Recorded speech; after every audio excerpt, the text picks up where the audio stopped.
Good Lord, thank all of you for coming out to London for Playtime. This is my first Playtime, so I'm kind of a rookie at this, but I've been making games for a long time, and I absolutely love this. This is one of my favorite topics, talking about the games that engage us all on a daily, monthly, weekly basis, that keep us all playing and coming back for more. So this is one of my favorite topics, and it's an absolute honor to be here talking to you guys about this, so thank you all for coming out.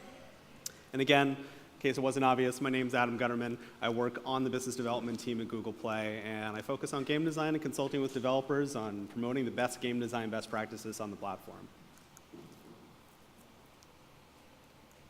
There we go. So here's the agenda today. First, we're actually going to define engagement, because it's a pretty straightforward topic, but there's a couple of distinctions that I want to make, just to kind of level set, make sure that we're all talking about the same thing. And then we're going to talk about probably the core component here, actually designing games for engagement. We're going to talk about Google Play Game Services, which the way that Ben and John described it just now is quite obvious. It is a toolbox for creating great engagement for your game. It is literally all the tools that you'll ever need. And then number 4, we're going to talk about community, because community is very, very important, and the way that you engage developers, the way that you, as developers, engage users with your game. So what is engagement?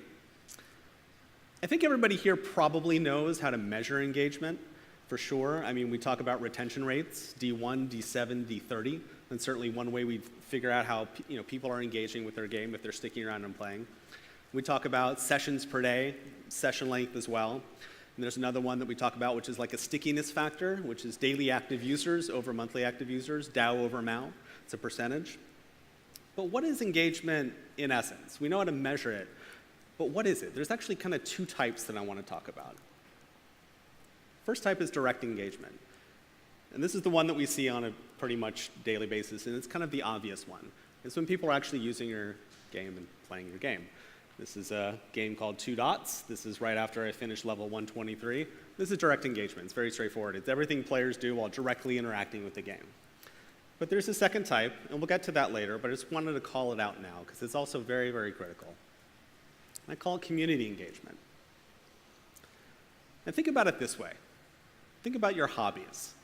And this is really interesting. I came up with this example before I saw the opening video that came out before Purnima kind of gave the opening keynote this morning. I thought about this example about fishing, and there's apparently an incredible fishing app out there, which is exactly the type of thing that drives community engagement with the hobby of fishing.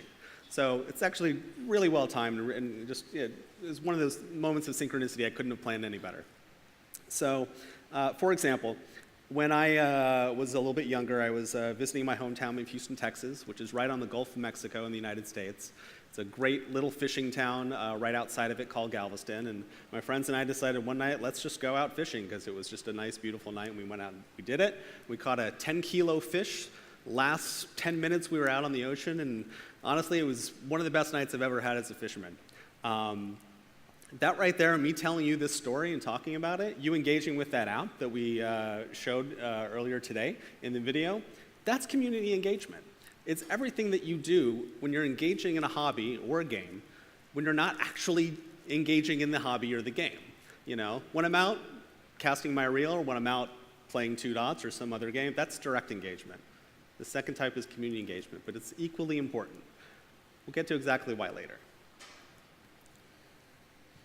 Designing games for engagement.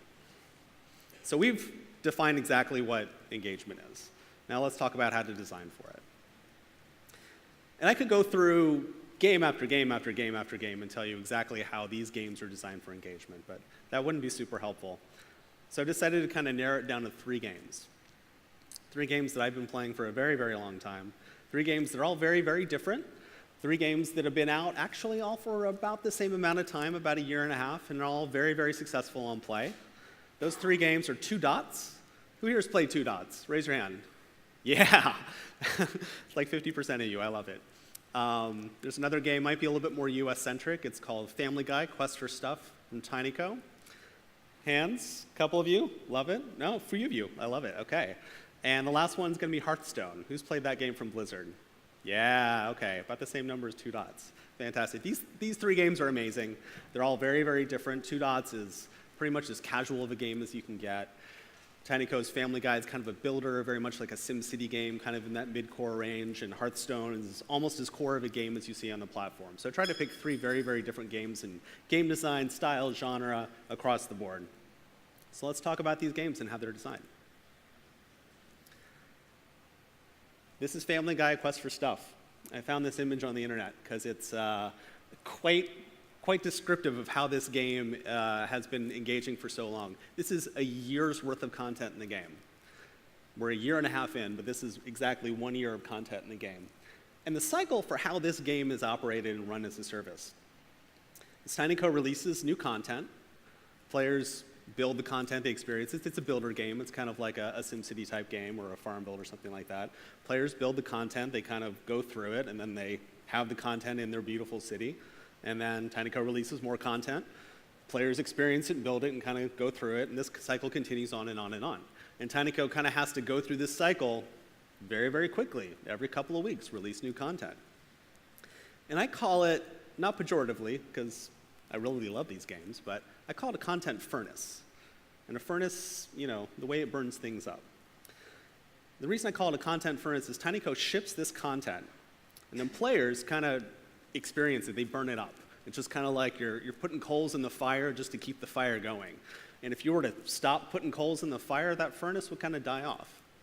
It's one way to keep players engaged, but it's very, very resource intensive and very resource heavy. And in that way, the content furnace actually doesn't scale very well. My content furnace, another way I want to say this, is kind of just single player content. One piece of content equals one piece of engagement. Once you kind of experience it, you really can't experience it again. It doesn't scale very well. So the question is, when you're designing games for engagement, this is one model, but what scales? How can you get more bang for your buck out of your development hour, your development dollar? There we go. Let's take a look at this example from Two Dots. Half of you have played this game, so I don't need to explain exactly what this game is about. But it's, for those of you who haven't, it's a match game. It's not unlike Candy Crush or Cookie Jam. And matching games actually are very much content furnaces in their own. Cookie Jam and Candy Crush each have over 1,000 levels, which is an incredible amount of content, each meticulously designed and balanced. Two Dots itself has over 400. So there's definitely a content furnace here. They release new levels. Their most highly engaged players will go through them very, very quickly and then just kind of wait around. Come on, guys, release new levels. There's definitely a content furnace here, but the story doesn't end there. And here's the most interesting part. So again, this is my score on level 123. It's 242. I got 1 of 3 stars. And here's my little face on the leaderboard here. My friend Aaron actually has a higher score than I do, and I'm beating Eric.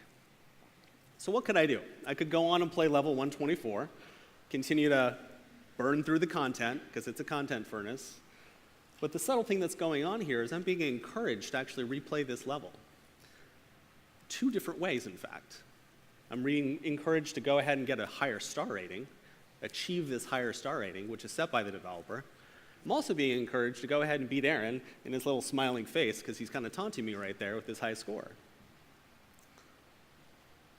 So chasing that personal achievement, like a 3-star rating, or trying to beat a friend's high score, these actions actually drive repeat engagement with the same type of content.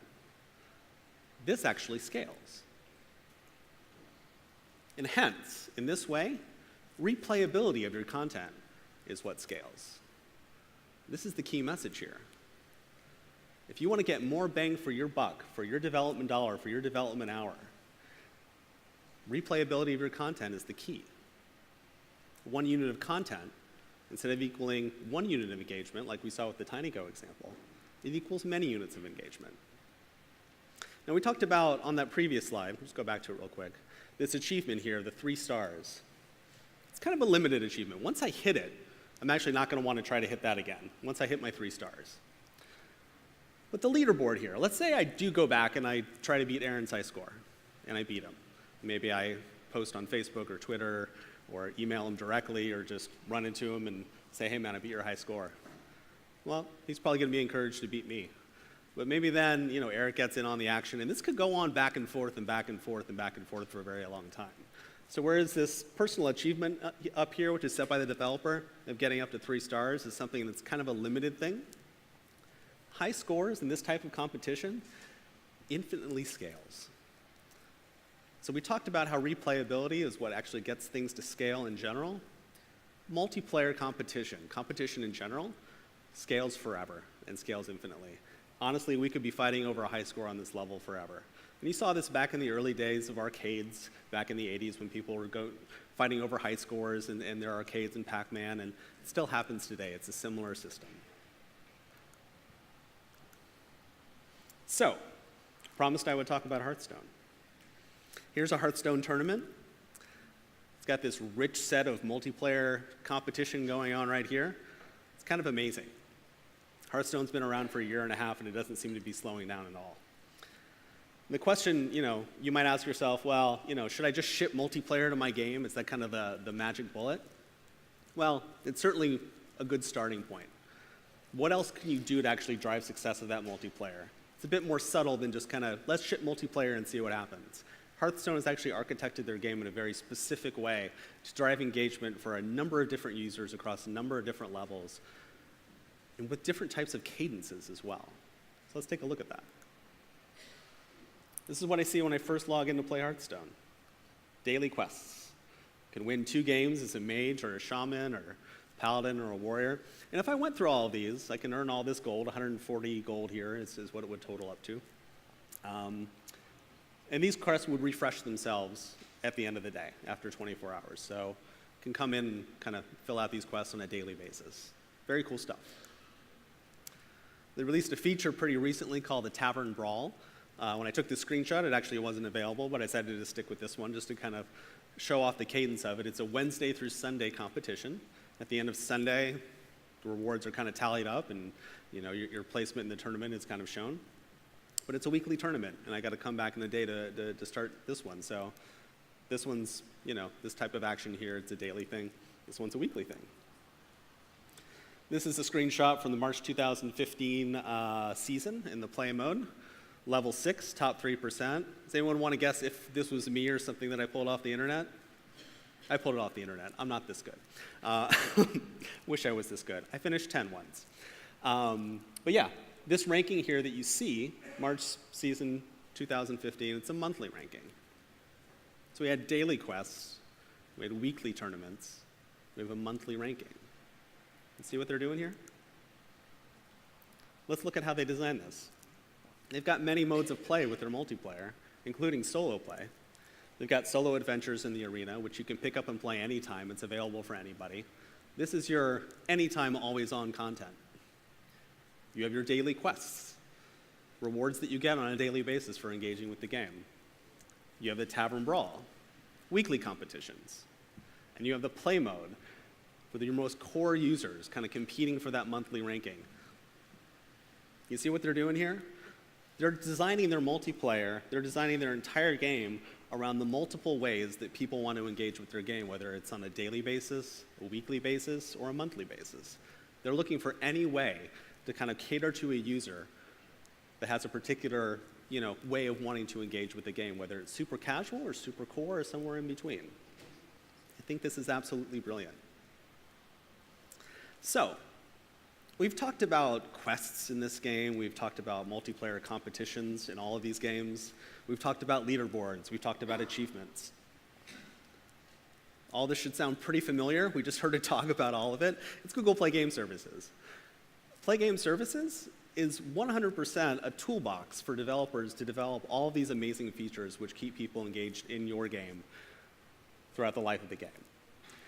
And I pulled these images from the Play Games app, which, by the way, has over 1 billion installs, and you guys should open it today if you've never opened it. It's a beautiful app, and it's the way I kind of manage the way I game as a player on our platform. I open the app to see what's going on. Well, let's take a look at these things. We've got leaderboards. This is a game I play called Threes, one of my favorite casual games out there. Doug is a much better player than I am. I'm second to him. I'm certainly incentivized to go ahead and try to beat his score. Here's another very, very popular game on our platform called Boom Beach. I've got about 48% of the achievements, and I'm slowly working my way up. I know that John and Ben are doing better than I am. And quests, for example, here's a game from Penny Pop called Battle Camp. Anytime a new quest shows up here in the Play Games app, and I'm very much encouraged to go ahead and play it. And we also have multiplayer. We have turn-based and real-time multiplayer matchmaking that you can plug right into. And that's kind of the key thing. We talked earlier about getting the most bang for your buck out of your development dollar, for your development hour. You can go ahead and build all this stuff if you would like, but to be frank, Ben Frankel kind of made it very easy for all of you guys. You can plug right into our services, you can plug right into achievements, to leaderboards, to multiplayer. It's all right here and ready to go. It is the toolbox that you need to drive engagement with your game. There it is. So, let's go back to this image of Hearthstone. It's a beautiful looking tournament here, lots of people playing. I don't even know how many screens do we have here, like 10 screens there or whatever, but notice there's a lot of people that are actually not playing Hearthstone, and there's viewing screens up there. This is community engagement, this tournament itself. People are playing and watching and talking about it. They're not actually, playing the game, all of them. These people that are not, as we defined earlier, they're engaged in community engagement. Why is this important?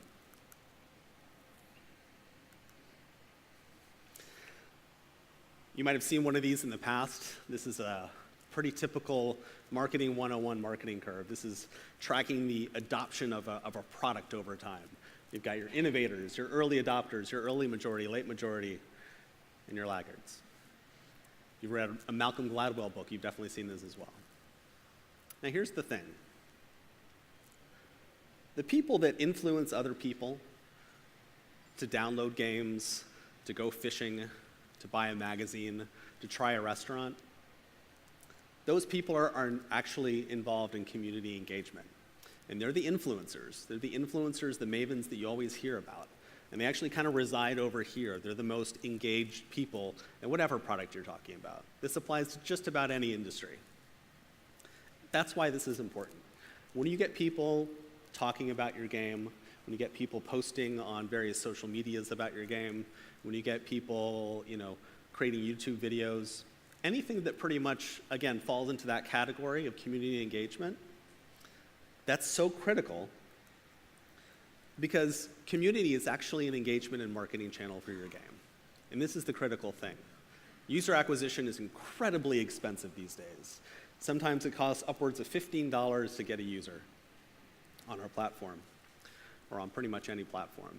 However, community engagement, the fact that it can drive new users to your game for free, it's incredible. It's one of the most powerful things that you can do to kind of drive long-term engagement and long-term acquisition with your game. One last point I like to make about social engagement, and I wish I knew which community manager I was talking to when I heard this, but it's really, really interesting. It's kind of a very, very critical point. We've been talking a lot today about getting the most out of your development dollar, your development hour, because we're all resource constrained. The thing about community, you can develop your community in real time without bothering an engineer, without bothering an artist, without a product manager, without going through a QA cycle, without pushing out a release on Google Play, without going through a review process. You can develop your community in parallel, in real time, as your game is being developed. It's kind of an obvious thing, but it's also a very, very critical thing. Your community is always on, it's always engaged, and you can always be doing more to engage your community. And again, you don't have to, kind of work with your development team and kind of slot things and kind of fight for resources. Your community manager or your community team is completely independent, and that's a pretty critical aspect. One last thing about community. We've talked about community in sort of that online sense. I've shown images of kind of Twitter feeds and talked about YouTube and things like that. But probably the best way you can engage with your users is in real life, directly, one-on-one. So I want to give the example of Glu. I've been working with Glu for a very, very long time. And they've got two of the biggest games on our platform, Racing Rivals, which is the #1 racing game on our platform, and Kim Kardashian Hollywood, which I'm sure you all are very familiar with. They've done community events, which I think are quite unique and kind of display the power of what community can really bring to the table. Let's look at Racing Rivals. Again, Racing Rivals has been around for many, many years. It started out as a Facebook game and now it's on mobile. And it's got a cohort of users that have just been playing this game and collecting cards for many, many years. They're very, very passionate about the game. They spent a lot of money. They're super engaged with it. They're gearheads, as people like to say, people who are really into cards and really into this game. So the studio down in Long Beach, as they were kind of developing the next suite of features, they thought to themselves, well, you know what? We've got a core group of people involved in this game that should probably have a little bit of input as to what we develop next, because you look at the roadmap of things you could develop it in a vacuum, or you can do what Glue did. They flew out to Long Beach, 20 or 25 of their most highly engaged players, and had a roundtable discussion about what should we do next in Racing Rivals. They talked about it, they kind of scoped it out, and they essentially turned their community into game designers. And I guarantee you, when all those guys and girls flew back to their home states and home cities or whatever, they probably spread the gospel about Racing Rivals and said, listen, I had this amazing experience. I went out to Long Beach and sat with the Racing Rivals team and helped them design the game. And I guarantee you, beyond just engaging those players and their friends in a deeper level in the game, that word spread. I'm spreading it to you right now. This right now is community engagement in Racing Rivals. Similarly with Kim Kardashian, they had a contest in the game and flew out some of their most engaged young players in the game to meet Kim. They didn't talk about game design, it was just a meet and greet. But I guarantee you every single one of those people that flew out and met Kim, myself included, you can look at pictures later on my phone if you would like, come find me later. I wasn't allowed to put them up here. I guarantee you every single one of them is spreading the gospel about this game. This kind of IRL, real-world community events where you meet your consumers and you talk to them directly and you get their feedback. This is the most powerful type of community engagement that you can really drive, and it pays back in spades. That's all I have for you today.